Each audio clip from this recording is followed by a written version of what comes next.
16 years of sleepless nights, failed prototypes, and maxed-out credit cards had led to this moment. I stood before 12 of the most powerful venture capitalists in Silicon Valley, my hands trembling as I reached for my laptop. My revolutionary water purification technology could save millions of lives, and these investors held the key to making it reality. But as I opened my mouth to begin the presentation that would change everything, the conference room door slammed open. Madison Hartwell, the 24-year-old CEO's daughter, strutted in wearing designer heels and a smirk that made my blood run cold. "My name is Kirsten Walsh, and I used to be everything Madison Hartwell pretended to be. 5 years ago, I was a senior environmental engineer at Pacific Technologies, earning 6 figures and living in a beautiful apartment overlooking San Francisco Bay. I had security, respect, and a promising career ahead of me. But late at night, when I couldn't sleep, I kept thinking about the 2 billion people worldwide who lacked access to clean drinking water. The idea came to me during a humanitarian trip to Guatemala. I watched children walking miles for water that would make most Americans sick.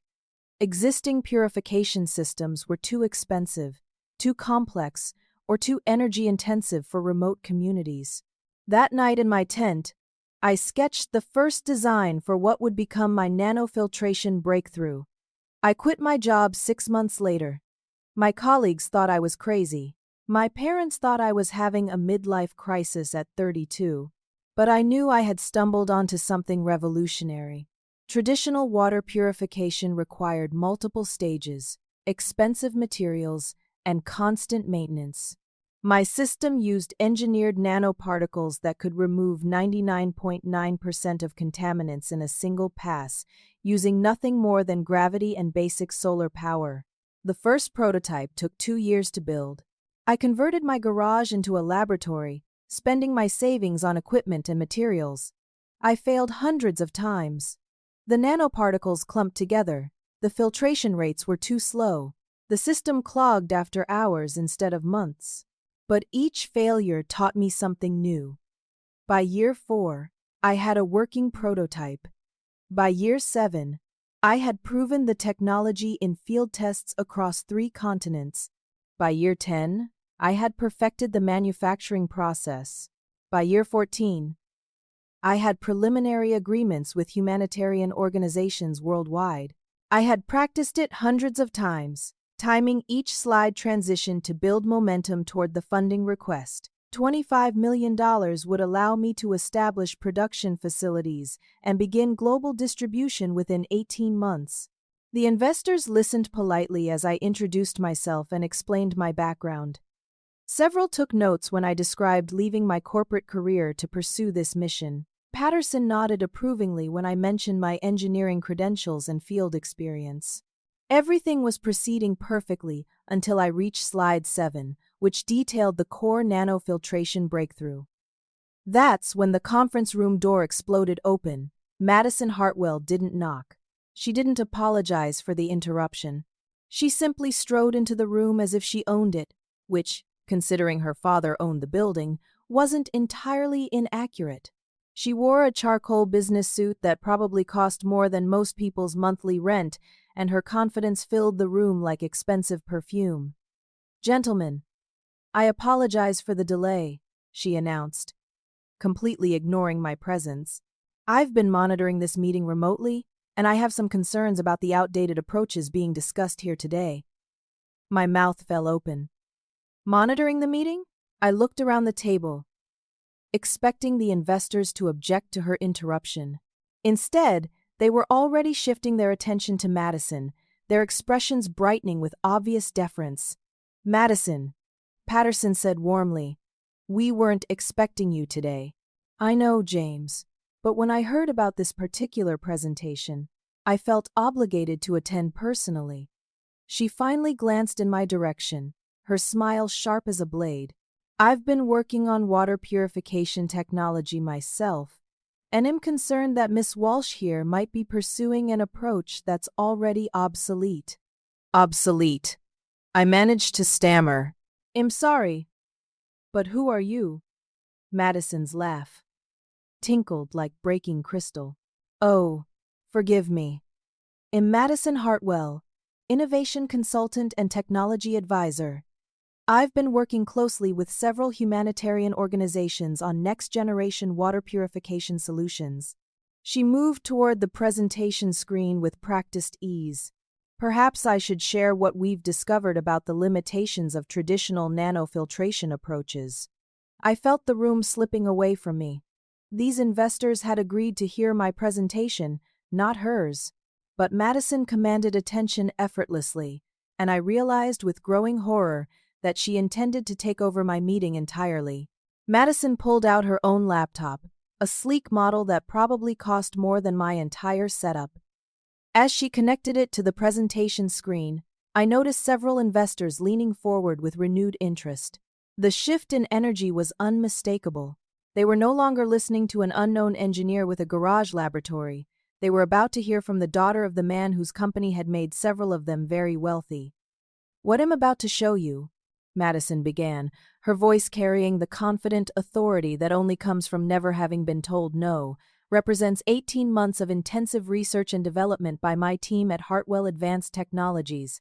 My heart stopped. I had never heard of Hartwell Advanced Technologies. But the name alone commanded instant credibility in this room.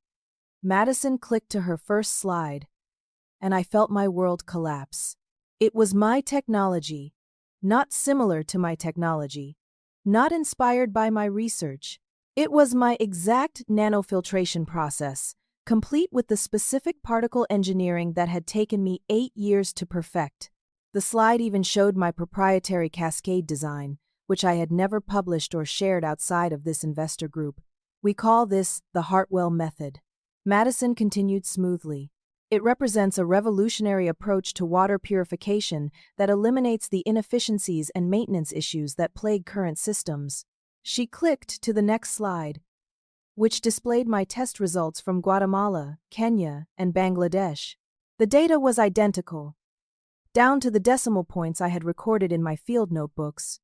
But the header read, "Hartwell Advanced Technologies Field Testing Results." "As you can see," Madison explained, gesturing toward the screen, "our system achieves 99.9% contaminant removal while maintaining flow rates of up to 50 gallons per hour. The manufacturing cost per unit is approximately 60% lower than existing alternatives." Those were my calculations. My breakthrough. My life's work being presented as her accomplishment, while I sat frozen in disbelief. Patterson studied the data with obvious interest. "These results are impressive, Madison. How does this compare to what we were just hearing about?" Madison glanced at me with barely concealed disdain. "Well, that's exactly my concern, James. Miss Walsh appears to be working with an older approach that we've already proven to be limited. Her methodology lacks the refinements that make large-scale production viable." Limited. I finally found my voice. "Those are my exact specifications you're showing. This is my technology." "Oh, Miss Walsh," Madison said with patronizing sweetness. "I understand your confusion. These fundamental principles have been explored by many researchers. The difference is that we've had the resources and expertise to actually perfect the implementation." She clicked to the next slide, which showed manufacturing schematics that were clearly based on my designs but included several modifications that I immediately recognized as problematic. The changes would reduce efficiency and create potential failure points in the filtration cascade. "We've also made several key improvements," Madison continued. "Our enhanced polymer matrix increases durability, and our modified flow dynamics improve processing speed." I wanted to scream. Those weren't improvements. They were fundamental misunderstandings of how the system worked.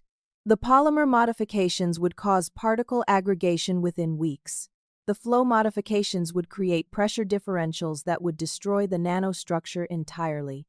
But Madison presented these changes with such confidence that several investors were nodding approvingly. She had the vocabulary. She had the presentation skills. Most importantly, she had the credibility that came with her family name. "Miss Walsh," she said, turning to address me directly. I certainly appreciate your passion for this field, but we don't need your ideas when we're already implementing superior solutions. This is clearly outdated thinking compared to what professional research teams can accomplish. The condescension in her voice was like acid.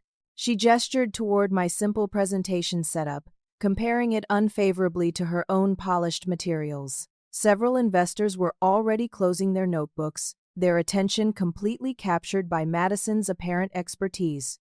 Perhaps, Madison suggested with false generosity, you could benefit from seeing how real innovation happens. We're always looking for junior researchers who could learn from our approach. Junior researcher. After 16 years of sacrificing everything for this technology, she was offering me an entry-level position to work on my own invention.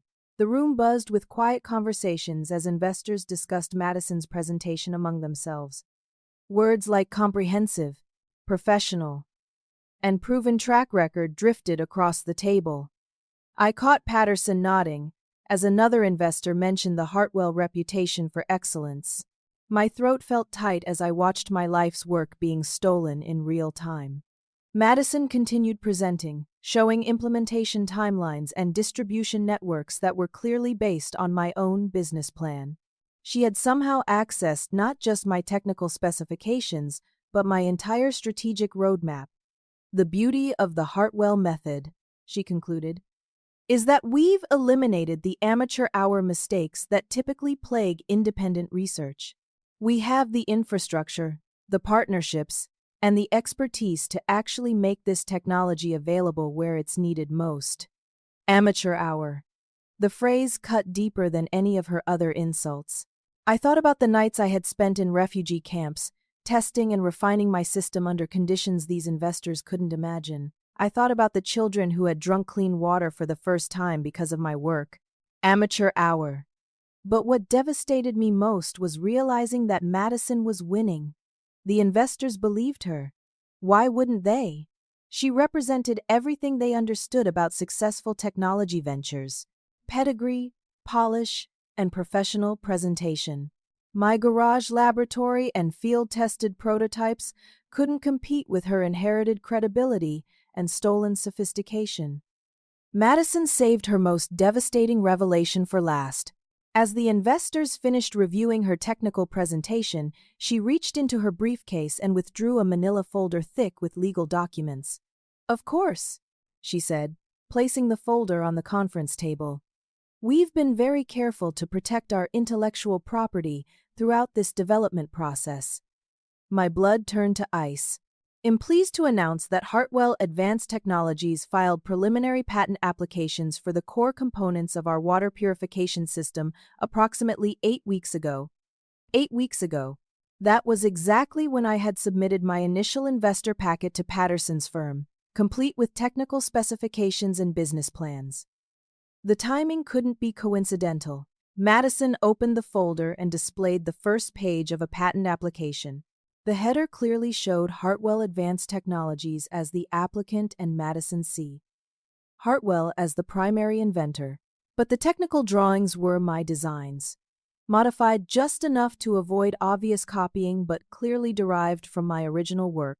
Our legal team at Morrison, Peters and Associates has been working around the clock to ensure comprehensive protection. Madison continued. They've assured us that our filing establishes clear priority for the fundamental innovations that make this technology viable. Morrison, Peters, and Associates. I recognize the name as one of the most prestigious intellectual property firms in California. They specialized in protecting the innovations of major technology companies, and their legal fees alone would cost more than my entire annual budget. Patterson leaned forward with obvious interest. That's excellent foresight, Madison. Too many promising technologies get derailed by IP complications. Exactly, Madison agreed. We learned from watching other startups make those mistakes. By establishing clear ownership from the beginning, we can focus on implementation rather than litigation. The casual brutality of her statement hit me like a physical blow. She was essentially announcing that any challenge to her claims would result in a legal battle I couldn't possibly afford. Morrison, Peters, and Associates could keep me tied up in court for years while their client commercialized my own invention. In fact, Madison continued, glancing in my direction with mock sympathy, I'd be happy to discuss licensing arrangements for researchers who might have been working on similar approaches. We believe in supporting the broader scientific community, even when their work doesn't quite reach commercial viability. Licensing arrangements. She was offering to let me pay for the privilege of using my own technology. The other investors were clearly impressed by Madison's apparent business acumen. Several were already discussing funding amounts, and I caught fragments of conversation about 50 million minimum and scaling opportunities. They were talking about my life's work as if I wasn't even in the room. Miss Walsh. Madison addressed me directly, her tone dripping with false kindness. I hope you understand that this isn't personal. Business requires making difficult decisions. And sometimes, that means recognizing when independent researchers need support from organizations with greater resources. She paused, letting her words sink in before delivering what she clearly intended as a generous offer. Given your obvious passion for this field, I'd be willing to offer you a position as a junior researcher on our development team. The starting salary would be $75,000 annually, with opportunities for advancement based on performance. You'd have access to state-of-the-art facilities and the chance to learn from some of the most experienced engineers in the industry. $75,000. Less than I had earned as a junior engineer 15 years ago. She was offering me an entry-level salary to work on technology I had invented, under the supervision of people who had contributed nothing to its development. But the truly devastating part was watching the investors' reactions. They nodded approvingly at Madison's generous offer. In their minds, she was being magnanimous by offering employment to a failed entrepreneur whose amateur efforts had been superseded by professional development. Think about it, Madison added. You could continue working in this field without the stress and uncertainty of independent research. No more maxed-out credit cards or garage laboratories, just steady employment and the satisfaction of contributing to meaningful innovation. The condescension was suffocating. She was describing my 16-year journey as if it had been a hobby that got out of hand. The nights without sleep, the years without income, the countless failures and small victories that had led to my breakthrough, all dismissed as stress and uncertainty that could be eliminated by accepting her charity. James Patterson cleared his throat. That sounds like a very reasonable arrangement. Madison, what kind of timeline are you looking at for initial funding? We're prepared to move quickly, Madison replied. With the right investment partners, we could begin production scaling within 6 months. Our preliminary discussions with humanitarian organizations indicate immediate demand for at least 10,000 units annually. 10,000 units. Based on my cost projections, that represented over $30 million in annual revenue once the system reached full production. Madison was casually discussing the commercialization of my invention as if she had conceived it herself. I felt completely powerless. Every aspect of this meeting had been orchestrated to position Madison as the brilliant innovator and me as the struggling amateur who needed rescue from my own limitations. She had my technology, my business plan, and legal protection I couldn't challenge. Worse, she had the credibility and connections that made investors automatically trust her vision over mine. Miss Walsh, Patterson said, turning to address me for the first time since Madison's arrival, this seems like an excellent opportunity for collaboration. Madison's organization clearly has the resources and expertise to bring your concepts to market more effectively than you could manage independently. Concepts. He was calling 16 years of rigorous development work concepts, as if I had contributed nothing more than vague ideas that required Madison's professional refinement to become reality. But Madison wasn't finished. She reached into her briefcase again and withdrew a tablet, which she placed on the table facing me. I've taken the liberty of having our legal team prepare the basic employment agreement and technology licensing documents. Obviously, you'll want to have your attorney review everything, but I think you'll find the terms quite fair. She was asking me to sign away my life's work in exchange for a junior position at her company. The employment agreement would undoubtedly include non-compete clauses and confidentiality requirements that would prevent me from ever working independently in water purification again. The room fell silent as everyone waited for my response. Madison's expression was confident, almost amused. The investors watched with polite interest, clearly expecting me to accept what they saw as a generous resolution to an uncomfortable situation. I stared at the tablet, feeling the weight of 16 years collapsing into this single moment. Everything I had sacrificed, everything I had built, everything I had hoped to accomplish, reduced to a few legal documents that would make me an employee working on my own invention. I reached across the table and slowly closed my laptop. The click of the latches sounded unnaturally loud in the quiet conference room. Every eye was on me as I unplugged my power cord and wrapped it around my hand with deliberate precision. Madison's confident smile flickered slightly. She had expected anger, desperation, maybe even tears. She hadn't expected this calm, methodical packing of my materials. "Miss Walsh," Patterson prompted, "would you like some time to review Madison's offer?" I slipped my laptop into my messenger bag and zipped it closed. Then I stood up, smoothed my skirt, and looked directly at Madison. My voice was steady and surprisingly warm when I finally spoke. "You know what? Thank you for this incredibly educational experience." Madison's eyebrows rose slightly. "Educational? Absolutely." I slung my bag over my shoulder and picked up my presentation notes. "I've learned something valuable today about how business really works at this level." The confusion in her eyes was satisfying. She had orchestrated this entire humiliation, expecting me to either fight uselessly or capitulate completely. My calm acceptance was clearly not part of her script. "I have some other meetings to attend this afternoon," I continued, addressing the room generally. "International partners who are very interested in humanitarian technology applications." That wasn't entirely true, but it wasn't entirely false either. I did have a video call scheduled with Dr.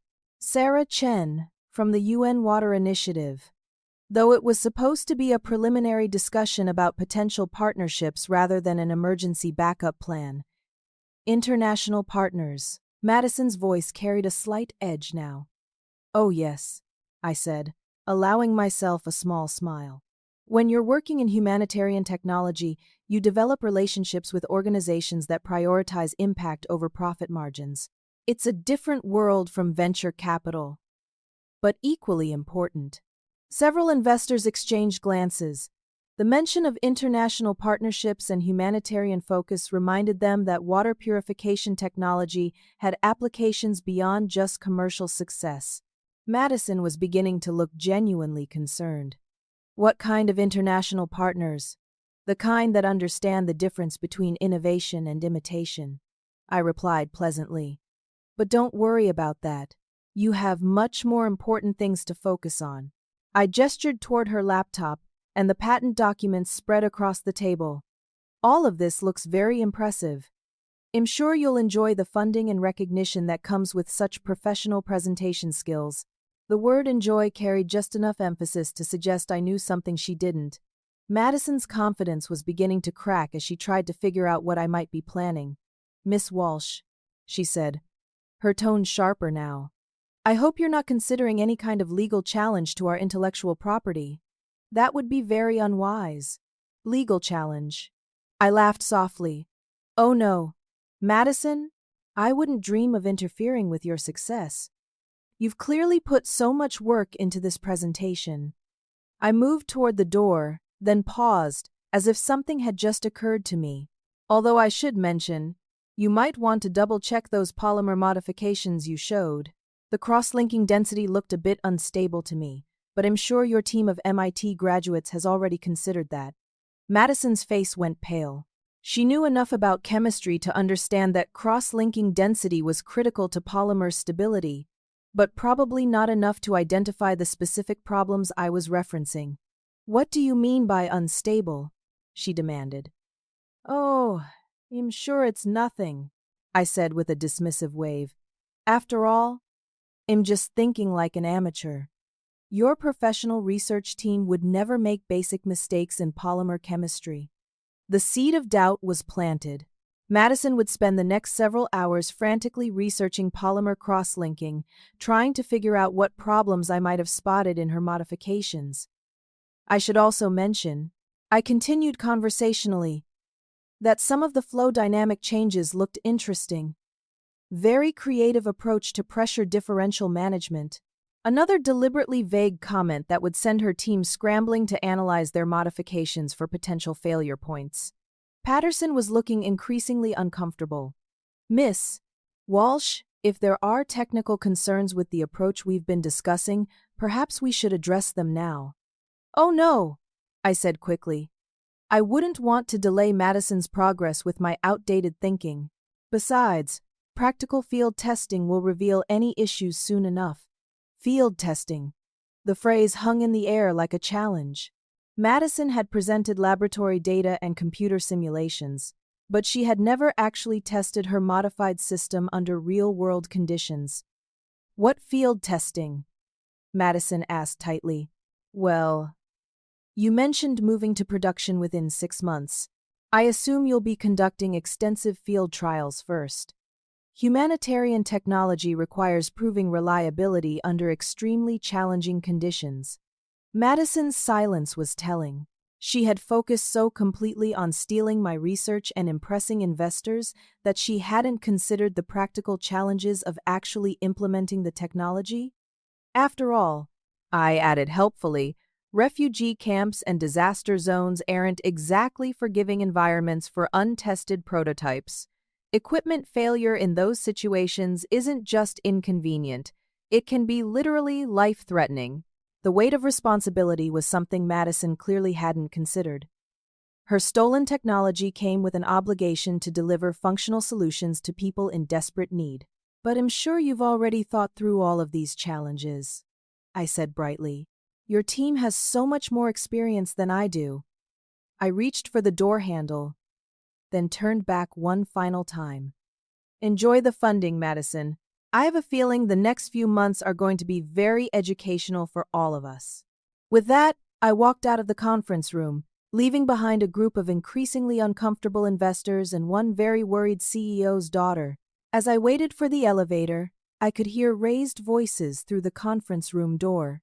Madison was demanding to know more about my international partners and backup plans. The investors were asking pointed questions about field testing, timelines, and implementation challenges. The elevator arrived, and as the doors closed, I allowed myself the first genuine smile I'd felt in hours. Madison thought she had won by stealing my presentation and humiliating me in front of investors. She had no idea that the real game was just beginning. 6 hours later, I stood at the back of the Hartwell Industries headquarters auditorium, watching Madison prepare for what she had promised would be the most important technology demonstration of the decade.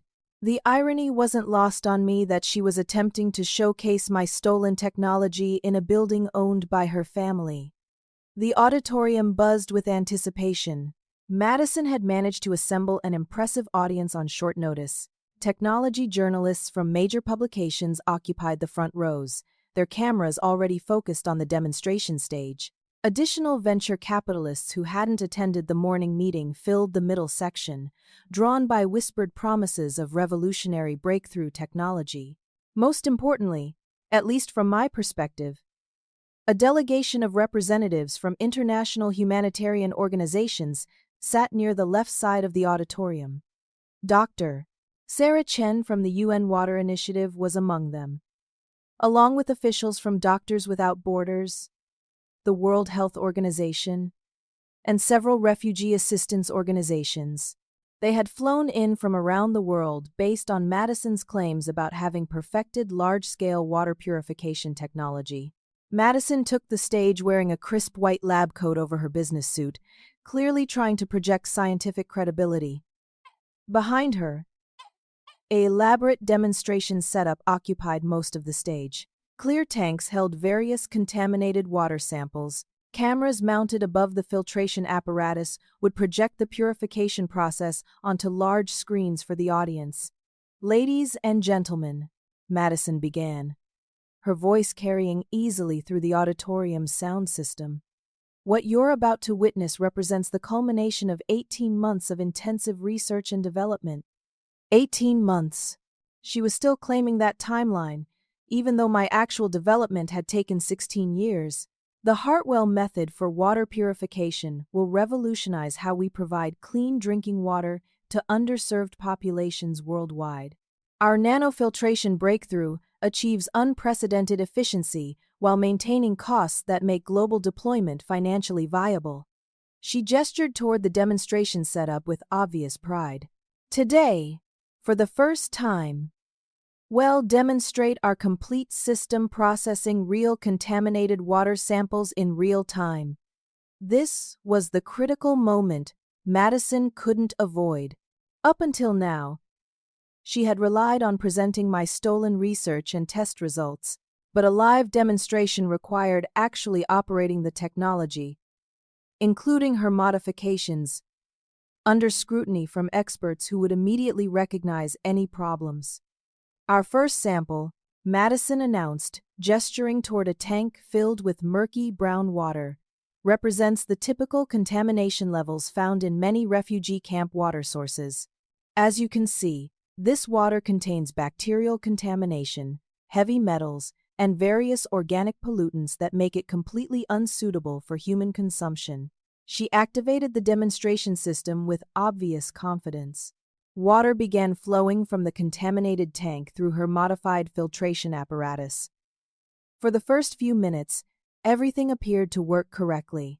The initial filtration stages removed visible particles and the water began to clear. Madison smiled triumphantly as clear water started collecting in the output reservoir. As you can see, the Hartwell method is already producing dramatic results, but I knew what was coming. The polymer modifications Madison had made would take approximately 8 to 10 minutes to destabilize under operational pressure. Her team had probably never run the system long enough to observe the failure cascade. Madison moved to her second demonstration, using water contaminated with industrial chemicals. Again, the initial results looked promising. The audience murmured appreciatively as contaminated water transformed into apparently clean output.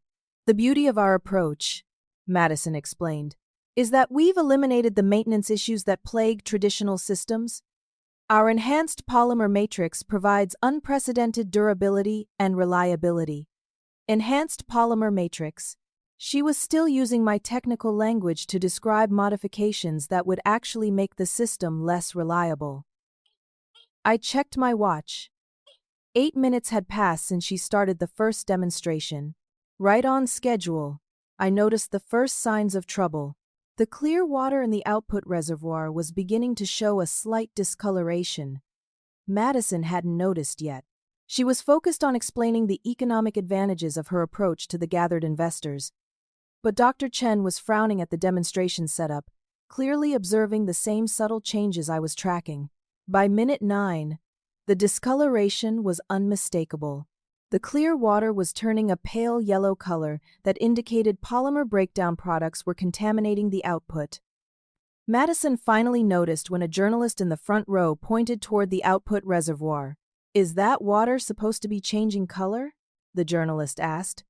Madison turned toward the demonstration setup, her confident expression faltering as she saw the yellow tinge spreading through what should have been crystal clear water. "I'm sure that's just," she began. But her explanation was cut short as the yellow discoloration suddenly intensified to an alarming orange color. Worse, the second demonstration was beginning to show similar problems. The industrial chemical filtration was producing water that was not only discolored but actually beginning to emit visible vapor. Someone shut down the system. "Doctor," Chen called out, rising from her seat with obvious alarm. But Madison was frozen in panic, staring at her failing demonstration as orange water continued to pour from both filtration systems. The enhanced polymer modifications were breaking down exactly as I had predicted. But instead of simply failing to work, they were creating new chemical reactions with the contamination sources. A technician rushed onto the stage and began frantically shutting down valves and disconnecting power sources. but the damage was already done. The demonstration stage was filled with orange water. Chemical vapor was rising from the second system, and the smell of polymer breakdown was beginning to reach the audience. The journalists were no longer taking promotional photos. They were documenting a technological disaster in real time. Camera flashes captured Madison's horrified expression as she watched her stolen technology fail catastrophically. "Ladies and gentlemen," an emergency coordinator announced over the auditorium's sound system, "we need to evacuate the building immediately as a precautionary measure." As the audience filed toward the exits, I heard fragments of conversation that told me everything I needed to know. The humanitarian representatives were discussing the dangers of deploying untested technology in vulnerable populations. The investors were questioning how such basic flaws had escaped Madison's supposedly expert development team.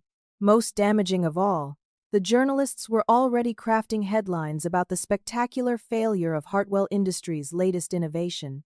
Madison remained on stage, staring at the wreckage of her demonstration as technicians continued emergency shutdown procedures. She had succeeded in stealing my research and humiliating me in front of investors.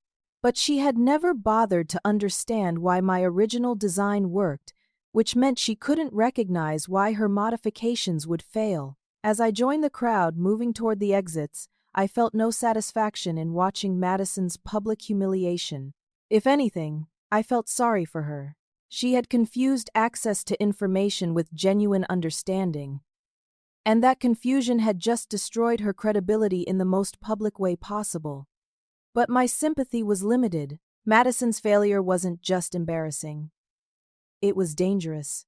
The representatives from humanitarian organizations had witnessed firsthand what could happen when stolen technology was deployed without proper understanding or testing.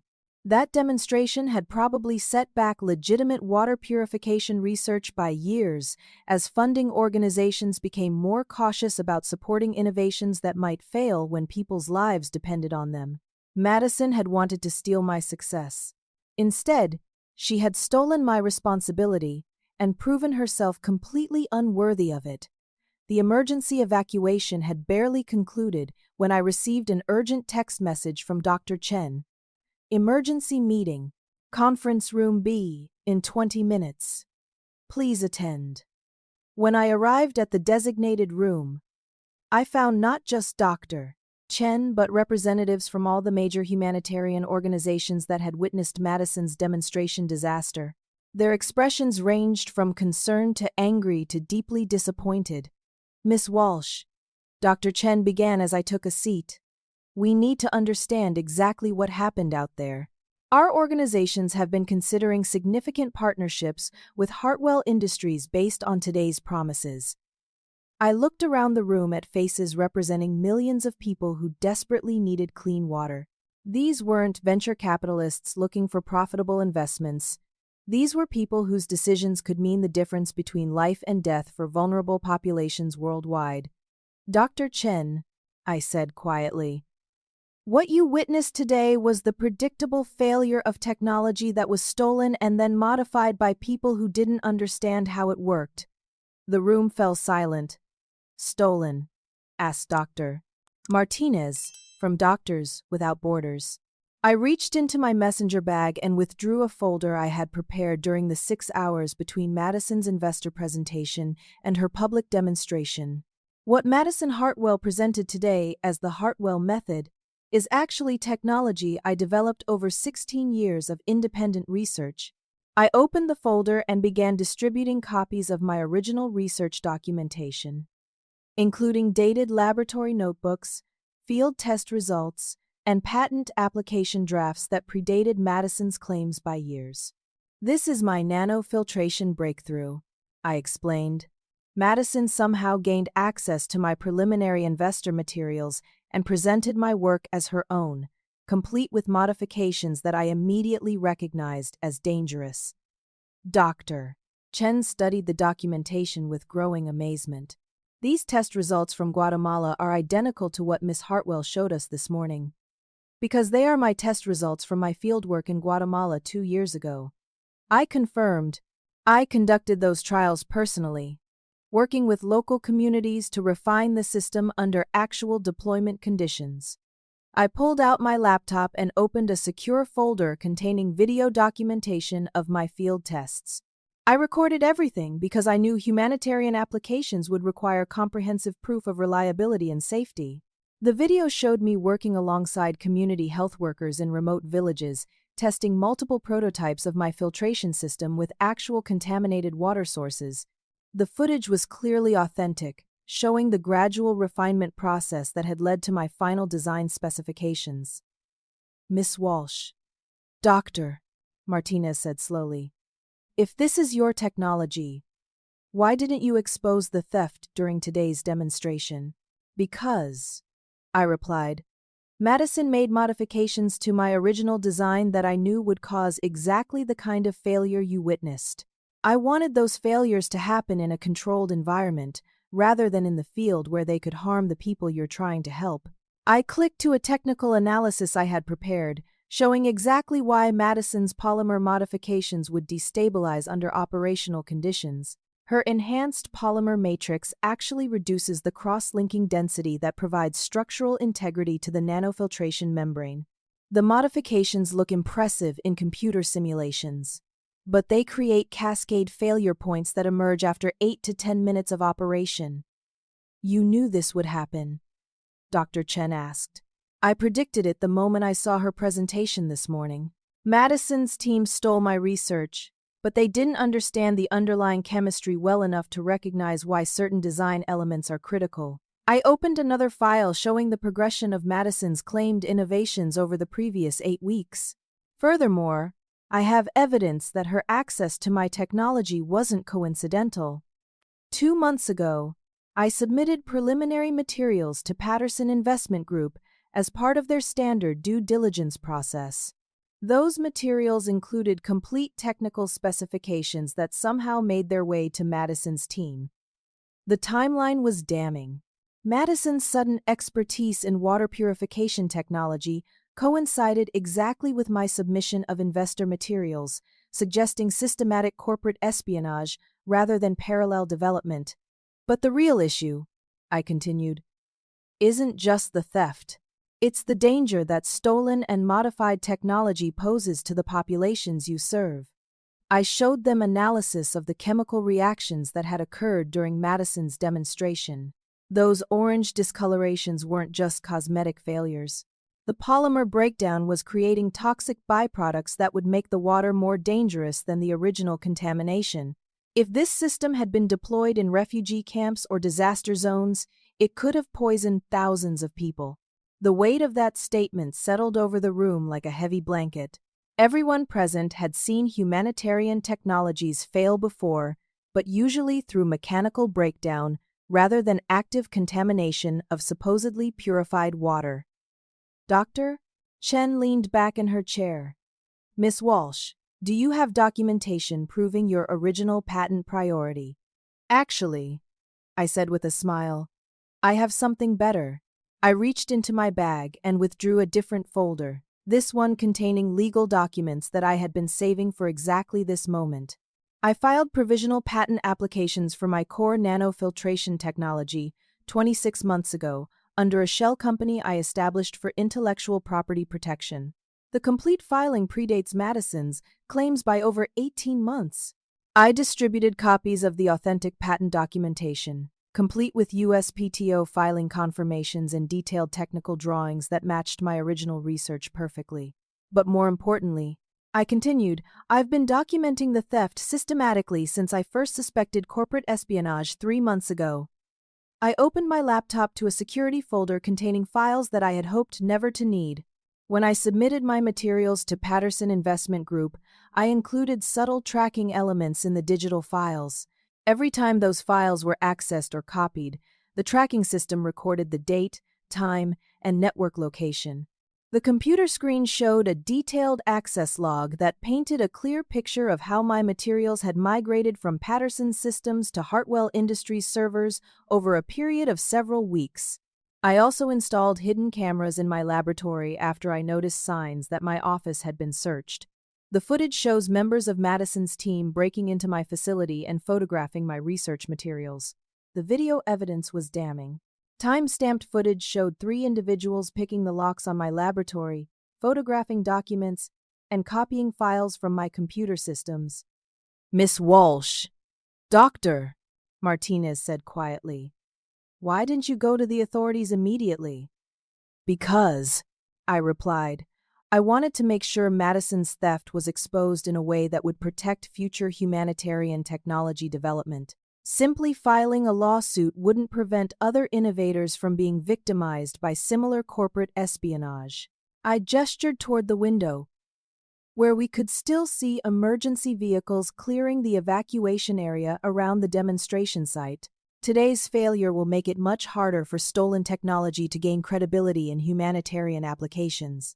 The documentation I've shared with you proves that authentic innovation requires years of careful development and testing, not just access to someone else's research. Dr. Chen was reviewing my complete documentation package with obvious amazement. "Miss Walsh, this is extraordinary work. Your field testing data alone represents the most comprehensive humanitarian technology validation we've seen. Which is why," I said, reaching for a final folder, "I'm prepared to offer your organization's immediate access to the complete, unmodified technology under humanitarian licensing terms." I distributed partnership proposals that I had developed specifically for humanitarian applications. These terms ensure that my water purification technology remains affordable and accessible for refugee assistance, disaster relief, and public health applications worldwide. No profit margins. No corporate overhead. Just cost-based pricing that makes global deployment financially sustainable.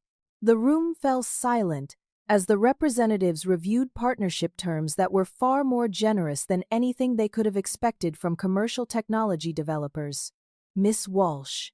"Doctor," Chen said finally, "how quickly could you begin production for emergency deployment?"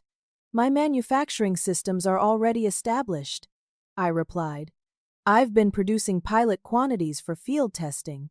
With appropriate funding support, I could scale to 1,000 units monthly within 90 days.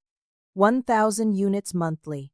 Enough to provide clean water access to over 300,000 people annually, delivered through partnerships with organizations that prioritized impact over profit." Madison Hartwell had stolen my research, hoping to claim credit for breakthrough innovation. Instead, she had exposed herself as a fraud while inadvertently revealing my authentic technology to the exact partners I had hoped to reach. Sometimes, I realized, thieves end up stealing exactly what they deserve. 3 months later, I stood in the same Hartwell Industries auditorium where Madison's demonstration had failed so spectacularly. But this time, the audience consisted of international humanitarian leaders, technology innovation award committees, and journalists covering the successful deployment of authentic water purification technology across 12 countries. The transformation had been remarkable. Within days of Madison's public failure, her father had been forced to fire her from all company positions and cut off her financial support as part of damage control efforts. Hartwell Industries stock had dropped 30% as news of the corporate espionage scandal broke nationwide. Madison herself faced multiple criminal charges. The FBI had taken my documentation seriously, launching a comprehensive investigation into corporate theft of intellectual property. The evidence I had gathered, including video footage of the break-in and digital tracking of stolen files, provided prosecutors with an airtight case. More importantly, my partnership with international humanitarian organizations had exceeded every projection I had dared to imagine. The UN Water Initiative had provided initial funding of $120 million specifically for humanitarian technology deployment. Unlike venture capital funding, this support came with no profit requirements or commercial restrictions. Dr. Chen joined me at the podium as I prepared to address the assembled audience. "Ladies and gentlemen," she began, "6 months ago, we witnessed the catastrophic failure of stolen technology in this very auditorium. Today, We celebrate the extraordinary success of authentic innovation developed with genuine commitment to humanitarian impact. The applause was warm and sustained. In the audience, I recognized representatives from refugee camps where my water purification systems had already been deployed. Their presence meant more to me than any investor approval ever could have. The technology we're celebrating today, Dr. Chen continued, represents 16 years of dedicated development by someone who chose mission over profit from the very beginning. Kirsten Walsh's water purification breakthrough has already provided clean drinking water to over 200,000 people in crisis situations worldwide. 200,000 people. The number still amazed me. Each unit of my technology could serve approximately 30 families, transforming contaminated water sources into reliable supplies of drinking water that met WHO safety standards. I stepped to the podium, looking out at an audience that included the 3 venture capitalists who had apologized for their initial dismissal of my work. James Patterson himself had requested a meeting to discuss funding opportunities, but I had politely declined. My technology was already fully supported through partnerships aligned with its humanitarian mission. When I first started this work 16 years ago, I never imagined that the greatest threat to humanitarian innovation would come from people who mistake access to information for genuine understanding. The reference to Madison's theft was subtle but unmistakable. Several audience members nodded, recognizing the broader implications of corporate espionage in technology development. What we learned through that painful experience is that authentic innovation cannot be stolen because it requires not just technical knowledge, but genuine commitment to the communities and people the technology is meant to serve. I gestured toward the deployment statistics displayed on the screen behind me. These numbers represent more than just successful technology implementation. They represent partnerships built on trust, systems tested under real-world conditions, and solutions designed with the input of the communities they serve. The partnerships had evolved far beyond simple technology deployment. Working with local health organizations, we had established training programs that enabled community members to maintain and repair the systems independently. This approach ensured long-term sustainability while creating local employment opportunities. But most importantly, I continued, this experience has taught us that the greatest innovations come from people who choose patience over shortcuts, mission over profit, and collaboration over competition. In the audience, I spotted Madison's replacement at Hartwell Industries, a genuine water purification expert who had been brought in to rebuild the company's credibility. The new leadership had publicly apologized for the corporate espionage and committed to ethical innovation practices. Madison herself was notably absent. Following her criminal conviction for industrial espionage, she had been sentenced to 18 months in federal prison and ordered to pay $2 million in restitution for damages to humanitarian technology development. But her absence felt appropriate rather than vindictive. This celebration was about the future of humanitarian innovation, not the past failure of corporate theft. As we look ahead, I concluded, our goal is to expand access to clean water technology while maintaining the partnerships and principles that have made this success possible. I announced the establishment of the Walsh Foundation for Humanitarian Innovation, funded by a portion of the licensing fees from commercial applications of my technology. The foundation would support other inventors developing solutions for global challenges, ensuring they received the resources and protection needed to bring their innovations to market. Our mission is simple, I explained. We believe that breakthrough technologies should serve the people who need them most, developed by innovators who understand that genuine success is measured by impact rather than profit. The Foundation's first grants would support water purification research specifically designed for climate change adaptation, helping communities prepare for the increasing frequency of natural disasters that disrupted traditional water supplies. Dr. Chen returned to the podium for closing remarks. Today's celebration represents more than just successful technology deployment, she said. It demonstrates that authentic innovation, supported by appropriate partnerships and protection, can overcome any attempt at theft or exploitation. As the formal program concluded, I was surrounded by representatives from organizations around the world interested in deploying my technology in their regions. Each conversation represented thousands of additional people who would gain access to clean drinking water through partnerships built on shared humanitarian values. But the most meaningful moment came when Dr. Martinez approached with a tablet showing real-time status reports from deployment sites across 4 continents. "Kirsten," she said quietly, "I wanted you to see this."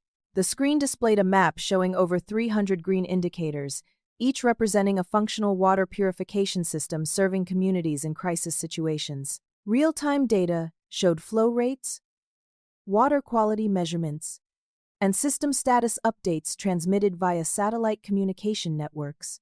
Every green dot represents families who have clean water because you chose to spend 16 years developing technology the right way, Dr. Martinez explained. Looking at those indicators, I understood something that Madison Hartwell had never grasped during her attempt to steal my work. Innovation isn't about claiming credit for breakthroughs or impressing investors with polished presentations. It's about accepting responsibility for making the world better and having the patience to develop solutions that actually work when people's lives depend on them. Madison had wanted the recognition and profit that come with technological success. What she got instead was the recognition and consequences that come with technological failure. But I had achieved something far more valuable than anything she had tried to steal. I had the satisfaction of knowing that my life's work was saving lives exactly as I had hoped 16 years ago when I first began this journey. Have you ever had to choose between taking shortcuts to success and staying true to your mission, even when the ethical path seemed harder? Sometimes the greatest victory isn't winning immediately, but maintaining your integrity while working toward meaningful change that helps others. I'd love to hear your thoughts about standing up for what's right, even when powerful people try to steal your work. If this story inspired you to think about the importance of authentic innovation over corporate theft, please give it a thumbs up and share it with others who might benefit from hearing about real success that comes from genuine dedication to helping people. Don't forget to subscribe for more stories about people who choose mission over profit and win in the end by staying true to their values. Thank you for listening. And remember that your authentic work and genuine commitment to helping others will always triumph over those who try to steal credit for what they didn't create.